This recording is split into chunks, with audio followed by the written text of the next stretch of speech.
Good morning. Today is April 16th. How is everyone doing today? I thought I would switch things up and do things a little differently this time around. I'm recording with one of my better cameras, now my crappy cell phone.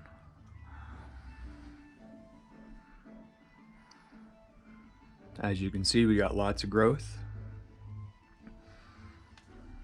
A lot of the radishes are starting to come up. They were planted on the 12th, I believe. So they've only been in these pots for 5 days. Radishes are pretty quick to sprout, pretty easy to grow. They're one of the first crops that you'll be harvesting in the spring/summer.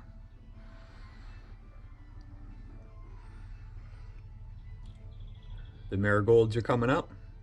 Still a little small, but I imagine they're just establishing their roots. It's always a tricky balance trying to give them enough water, but also not drowning them. I'm still struggling to find that balance. As you can see, a lot of the zucchinis here are doing great. Got the second leaves coming in, that's wonderful. When the second and third sets of leaves start coming in, you can definitely start giving some more fertilizer to your seedlings. I'd recommend, give it to them at half strength. You don't want to give them too much right at the beginning. I'm really happy about the eggplants coming up now. These are, I forget what variety these are. I just call them the long ones because they're a little long and not really short and stubby.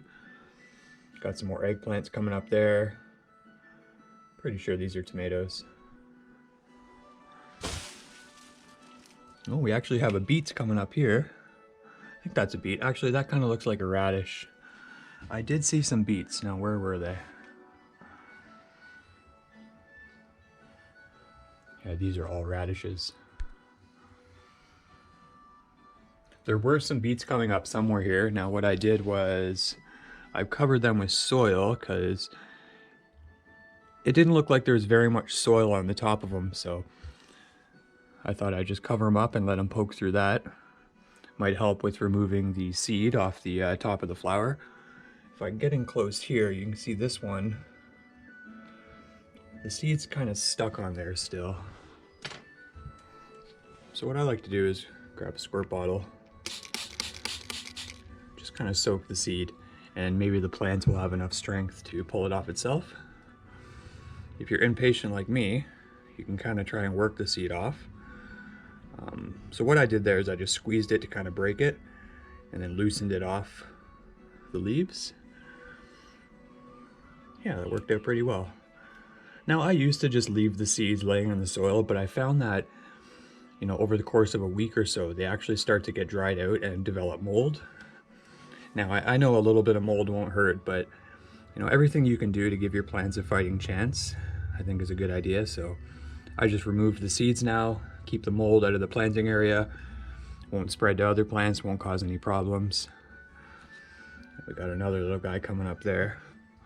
Now he does look fairly small. I am going to soak him, but I'm not going to pull him off just yet. I'll maybe let him grow for a full day and tend to him later tonight or tomorrow. But these zucchinis are looking great. This guy's an eggplant right here, I believe of the Kong variety, so he's going to grow fairly tall, fairly big flower head on him.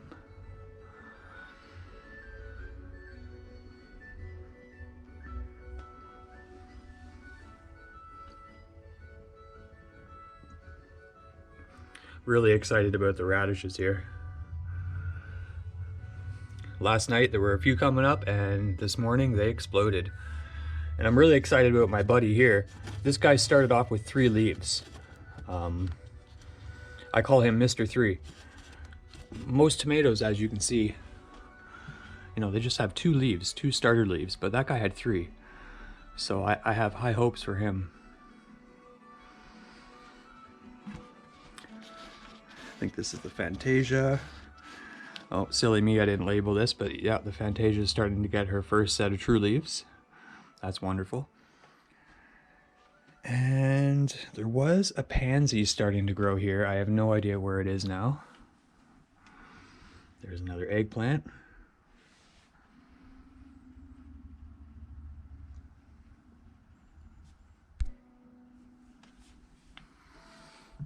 Yeah, so that's about it. Short little update for everyone there.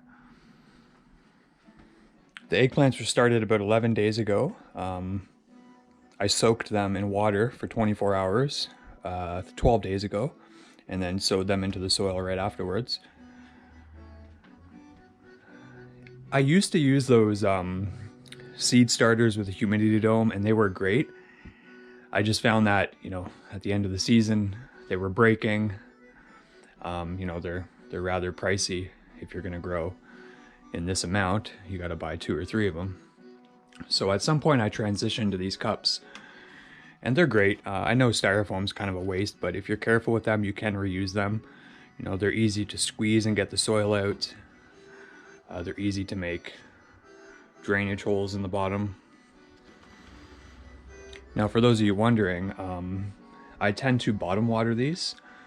So what I do is, because the shelf isn't perfectly level and these trays kind of dip in the center, I take all my plants off the tray and set them here, and I'll fill this up with enough water just to kind of penetrate into the cup. So maybe a 1/4 inch of water, 1 centimeter, and then I'll let them sit for a couple minutes, and the water will actually absorb all the way up. But in most cases, if you don't leave them too long, it won't saturate the entire soil. And that's good, because you don't want to overwater. You don't want to create a swampy mess here. So because it's hard to kind of judge how well these are watered, of course you can lift them up and kind of go by weight. Just looking for my special cup here.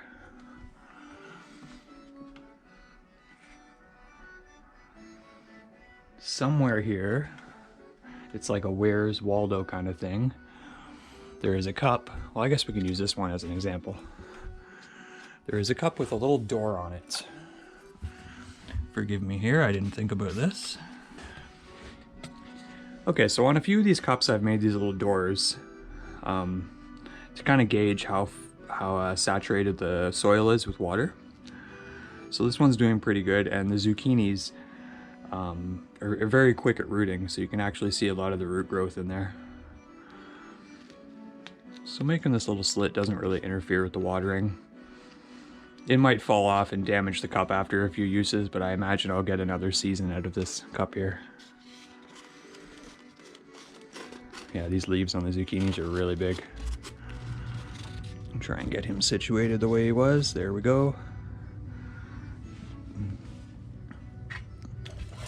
So yeah, I like to bottom water. It prevents you from overwatering, and it's an easy way to do it. Certain plants don't like to have their foliage wet, especially when you're out in the sun. It could cause hot spots.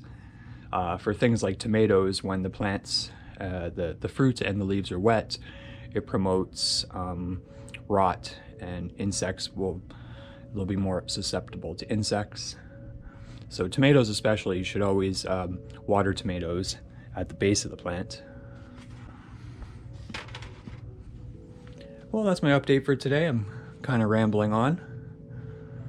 Hope everyone has enjoyed these updates. I hope I've inspired you to plant your own vegetables. It's definitely not too late. Tomatoes are a wonderful and easy thing to grow. I suggest to everyone starting with tomatoes. They're great. Some root vegetables are fairly easy. Potatoes are easy. Carrots are easy. Carrots are something you can sow in the next few weeks directly into the ground.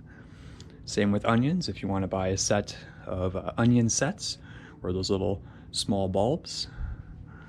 Actually, go for a little adventure here into the unknown depths of my house. A little show and tell. So I started some onions last year. They didn't grow the greatest, so I was left with these small kind of bulbs. As you can see, some of them are kind of sprouting already. So this is a perfect size to replant them into the garden this year, and at the end of the season I'll have nice sized red onions. So onions are great to start with. You can buy these at the store. They're called sets, or you can just buy the green onion tops. But make sure they're, actual yellow or red onions, because you can buy just the scallions, I think they're called, and it's just like the greens. You don't get any of the root. So for anyone wanting to start some stuff this year, I suggest tomatoes, onions, carrots. Lettuce can be fairly easy, but you can also run into a lot of problems. One year I had an infestation of earwigs. I know a lot of you out there love earwigs, but it was absolutely horrible. They totally ate through my lettuce, and it wasn't good at all. But anyway, rambling on like usual. If y'all have any questions or tips or suggestions, feel free to post them in the comments below. I'm not really used to making videos here, so apologies if things are a little awkward.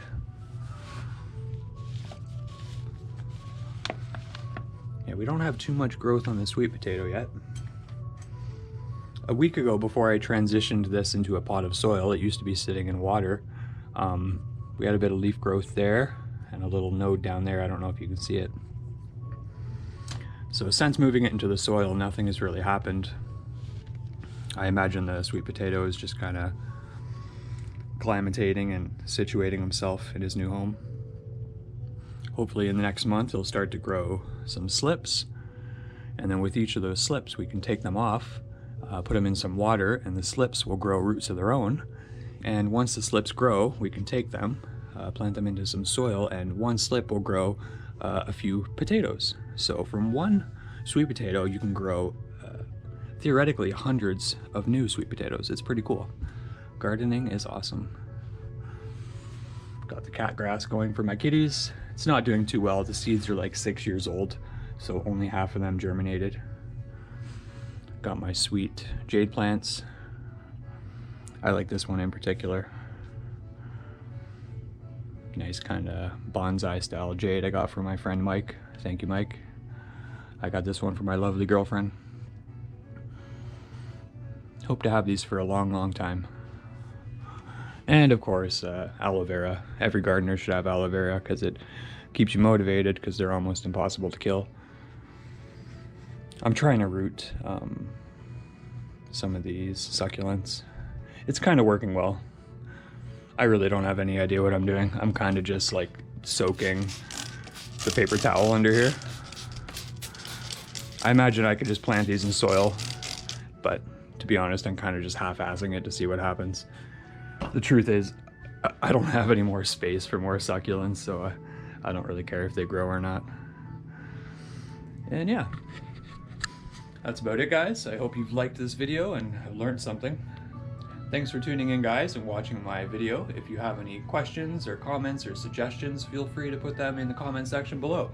I'd love to hear of what you think, if I'm doing something wrong, if you have a better way of doing things, because I'm certainly not perfect, and while it may seem like I have things under control, give it a few months. That's when the real test begins. All right, guys, take care and stay safe.